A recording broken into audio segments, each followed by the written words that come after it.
Yeah, 100%. What 100%. what is like let's move to this. I love the good Batman, bad Batman, moving from nice guy to good guy. What's Hmm. wrong with being a nice guy? What are some potential downfalls? What is this good Batman, bad Batman story you have? I love this story. Okay, so I want to share the I'm gonna share the story, the idea that I have, where I got the concept. But to answer your very first question, this is super important. I was actually thinking about this even more after our conversation. It's very important to not only make the distinction between a nice guy and a good man, but also for people, men in particular, to start to understand this difference and navigate away from the nice guy. Here are a couple of things that happen with a nice guy. You and I are talking about this. Typically, if you're a nice guy, what happened in my situation is when I was growing up, I grew up watching a very unhealthy relationship dynamic between my mom and my stepfather. My mom was all of 4'11", my stepfather was like 6 foot, something like that, and my mom is feisty, and they would fist fight. So I grew up watching them, watching my mom trying to fight this mountain of a man. And my main takeaway from that was I'm going to be everything that's opposite of him. And I think in some way, shape, or form, this happens to a lot of what ends up being nice guys. There's something about the masculine energy that where you see a version of it that's so violent and so vile that you make a conscious and even subconscious decision to go the exact opposite direction. But then herein lies the problem. The problem is you become not only do you become a doormat essentially for everybody, but you become a person who of you're so afraid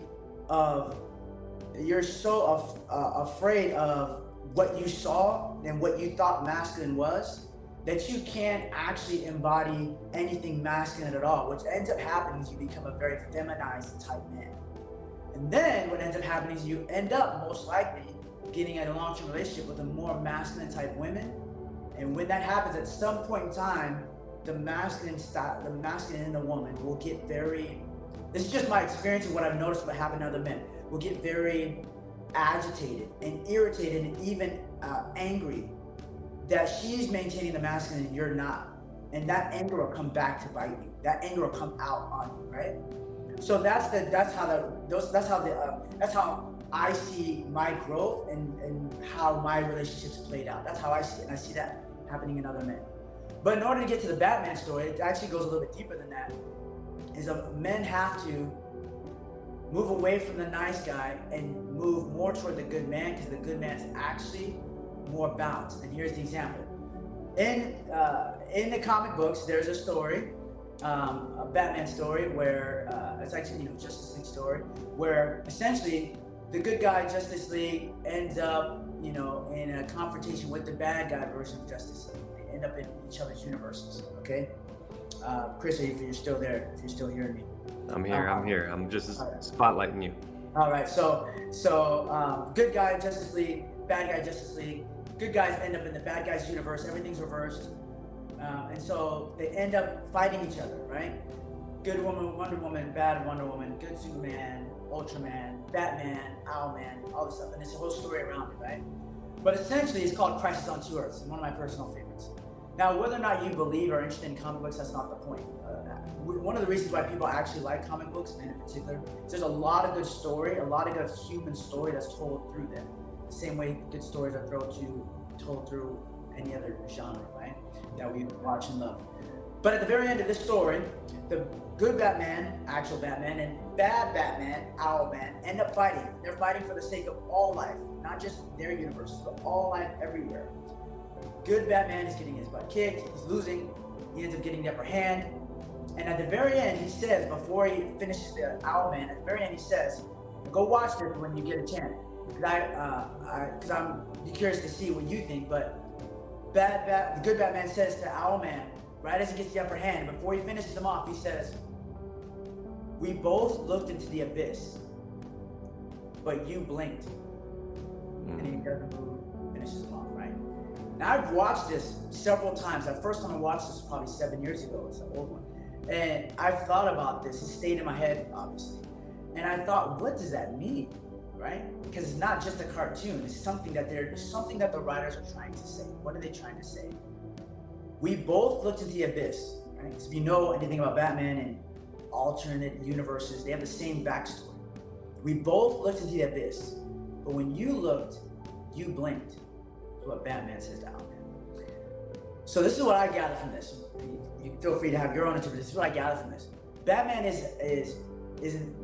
has as a character has stood the test of time because he is one of the very few characters that has literally and figuratively decided that he's going to be good, but also integrated parts of what's negative or parts of the bad or parts of the darkness. He is the good in the darkness, right? He's integrated the darkness into himself, into his personality, into his psyche. And as a result, when you do that, what happens is you have to be able to see the negative aspects of all humanity. You have to be able to see how dark humanity can be. And then you have to be able to say, I'm a part of that as well. I can be that dark as well. There's a part of me that can go there as well. Yeah. That's step 2. Step 3 is I choose not to. Yes. Right? And that's what Batman is. So Batman was saying to Owlman, you looked at the darkness of humanity. But when you looked, you blinked. It scared you so much that you decided you wanted to eradicate all humanity. But for me, I didn't blink because I recognized that I have that same darkness. So I'm gonna integrate that and use that to try to stop people in the right way. You know, bring people to justice, put them in jail. I'm only gonna go, so I'm gonna use the darkness, literally and figuratively. Shadows, you know, he's flying around in the darkness, right? But use the darkness, I'm gonna use the darkness in myself, I'm gonna use the darkness as a character. Yeah. To bring people to justice, but I'm not gonna go past the point where the darkness consumes me. Yes. That's the difference between a nice guy and a good man. A good man, because a good man is a person that's strong. I believe he's a person of faith. He has some kind of faith that he follows because that gives him direction, it gives him order, it helps him stay focused. But he's also capable of violence. That's the biggest thing. Mm-hmm. A good man is capable of violence. And because a good man is capable of violence, 2 things happen. People fear him and people respect him. Right? So his family respects him. So his kids will only push so much. His woman will only push him so much. And he draws the line, right? And people fear him, which means they don't come to his doorstep. They don't bring nonsense. They don't bring violence to their doorstep because they recognize that if they do, violence will come back to them. Right. It's a level of violence that they don't want to deal with, right? A nice guy is not capable of that. Therefore, right. Not going to get walked over by everyone. There's an element with the nice guy. By the way, Neil, thanks for joining us. Appreciate your comment. There's an element to the nice guy of like, almost like he gets pushed left and right with the ebbs of what's happening outside of him. I like your distinction because to become a good man, you need to realize there is a choice right here, right? You see, like you said, you see that darkness within yourself. I remember I majored in history in college, and I had a teacher tell us, we were talking about Nazi Germany, right? And my teacher basically in a nutshell said, what makes you think you're any different than any of these German people who went along with the crowd were ratting out their Jewish neighbors? We are all the same. We just happen to be put in this day and time. Very grateful that we live in this year 2023 because I think it's a lot easier to be a good man, and maybe harder in certain respects as well. But yeah, I believe it lends itself that you realize you have a choice. You do have the choice to go down this dark path and be a owl man, right? But Batman chooses the good. And if he didn't have that choice, he wouldn't be a good superhero. He wouldn't be a good man because then it would just be like predestined for him, right? There always has to be that choice. It's the choice that makes Batman interesting and intriguing. Right. Not the gadgets and all the other stuff. It's the choice that he constantly has to make in his stories between where's that line, how much do I want to cross it, and how do I figure out this situation in a way that's congruent with my beliefs, my values, without allowing the darkness to consume me.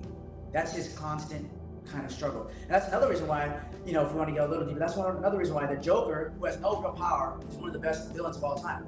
Because the Joker, his primary goal is to try to push Batman past that line. And there's no other kind of dynamic like that in all of comic book that I can think of. But here's the thing, in my opinion, that is life. Joker is the lesser you. Batman is the greater you, right? Joker is the lesser you. Batman